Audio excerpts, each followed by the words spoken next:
Romans chapter 7. In the depths of the human heart's inner strife lies the struggle between law and sinful life.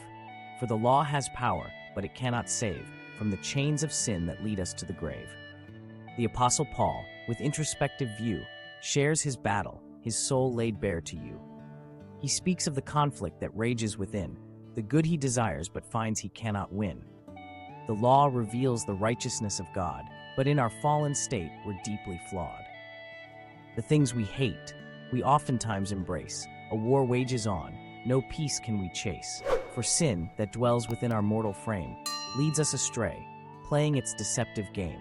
Though the law is holy, just, and right, it cannot free us from sin's endless night. O wretched man, who can deliver me from this body of death, this misery? Thanks be to God through Jesus Christ our Lord. The answer lies in Him, in His Word. For in Christ we find redemption's sweet song. Though the battle rages, we can be strong.